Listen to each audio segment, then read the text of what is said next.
আমাদের কথা হলো যে শরিয়া কাকে বলে। আমরা নামাজ পড়ি, এটাই শরিয়া। আমরা রোজা রাখি, এটাই শরিয়া। আমরা হজ করি, এটাও।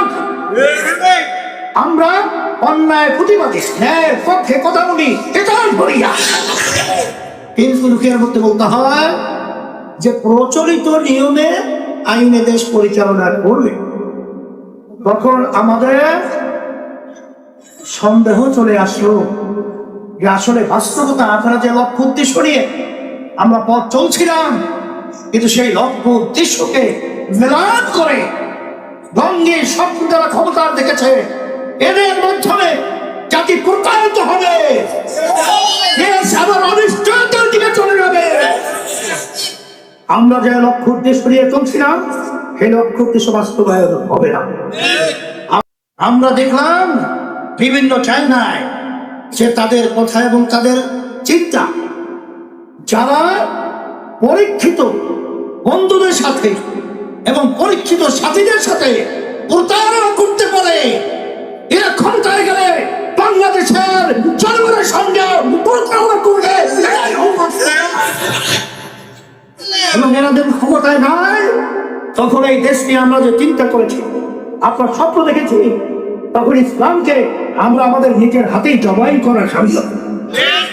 তখন এদের এই প্রতারণার জালে, এদের এই ষড়যন্ত্রের জালে ইসলামী আন্দোলন বাংলাদেশ ক্ষমতায় তারা যাবে আমাদেরকে টাক লাগিয়ে, টেক লাগিয়ে, সিঁড়ি বানিয়ে এই ধোঁকাবাজদের সঙ্গে আমরা সিঁড়ি হিসেবে ক্ষমতায় যাওয়ার সিঁড়ি হতে চাই না।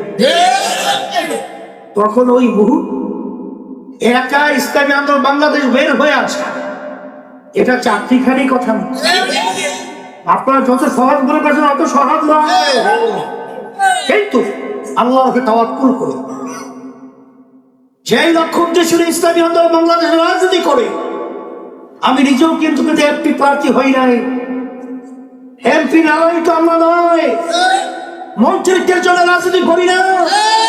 আমরা রাজনীতি করে এই দেশের কল্যাণের জন্য, মানুষের কল্যাণের জন্য, ইসলামকে পাওয়ার জন্য, ইসলামকে বাস্তবায়নের জন্য।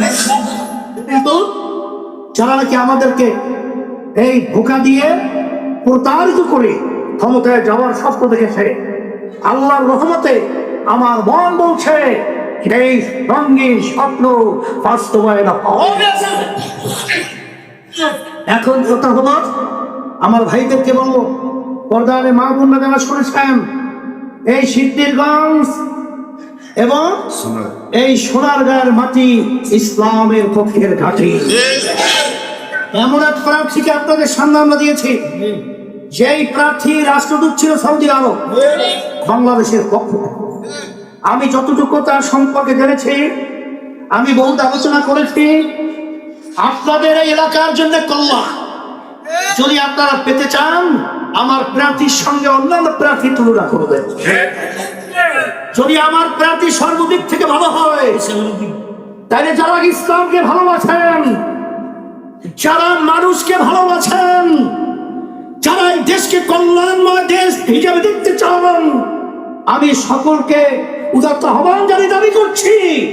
বারবার আমরা 53 বছর ভোট দিয়েছি, আসেন আমরা অন্য অন্য মার্কা, অন্য অন্য দল আমরা দেখেছি।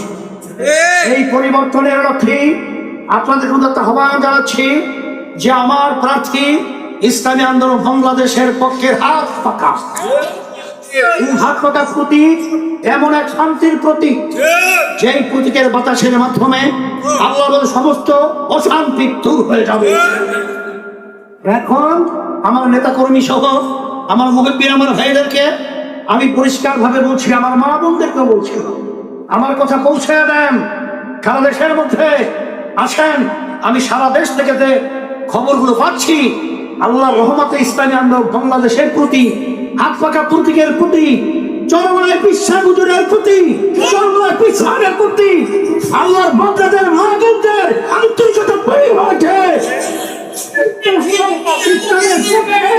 একটা সরকার বাংলাদেশের ভিতরে সংসদে যাবে, এরকম একটা পরিবেশ আমার কাছে হলো। এর ফলে অনেকের কাছে একটা জুজুর ভয়। জুজুর ভয় কি? আমাদের প্রার্থী বিজয় হবে কি হবে না, জিতবে কি জিতবে না, কিন্তু এবার তো একটা সুযোগ আল্লাহর রহমতে এসেছে। যদি আমরা প্রার্থী যদি আমাদের এখানে বিজয় নাও হয়, এই ভোটটা সারা দেশের গণনা হবে। এই ভোটের মাধ্যমে আল্লাহ হাউস, সেখানে আল্লাহর রহমতে আমাদের প্রতিনিধি যেতে পারে। সেখানে যদি আপনাদের প্রার্থী আল্লাহর রহমতে, আমি যতটুকু তথ্য দিয়েছি, এই সিদ্ধিরগঞ্জ এবং সোনারগাঁয়ের মানুষ আমাদের গোলাম মুসিদ ভাইকে তারা কিন্তু গ্রহণ করেছে। এবং আল্লাহর রহমতে আমার তো মন বলছে আল্লাহর সে বিজয় হবে। আর বিজয় হলে আল্লাহর রহমতে সে তো আপনাদের এমপি হবে। হ্যাঁ, আর খোদা নাকাস্তা আল্লাহ না করুক, যদি নাও হয়, তারপরেও যদি ভোটের পরিমাণ সেই আকাশচুম্বী হয়, তাইলেও সে কিন্তু এমপি হওয়ার সম্ভাবনা আছে। এই দিক থেকে আমি পরিষ্কার ভাবে বলছি যে আপনারা এখন নেমে যান, কারণ যুদ্ধের ময়দানে যদি এক গ্রুপ বা একটা দল যদি তার গতি থাকে 100, আপনাদের যদি থাকে 50, সেখানে কি তার সঙ্গে পারা যায়? এই জন্য আমার ভাই বলেছেন যে আর কয়েকটা দিন আমরা রাত্রকে রাত্র বলবো না, দিনকে দিন বলবো না, বিরামহীন ভাবে এই দেশটাকে সুন্দর করার জন্য, মানবতার মুক্তির জন্য এবং ইসলামকে রাষ্ট্রীয় পর্যায়ে শক্তি অর্জন করার জন্য ইসলামের পক্ষে একটাই বাক্স এখন বাংলাদেশে, সেই বাক্সের নাম হলো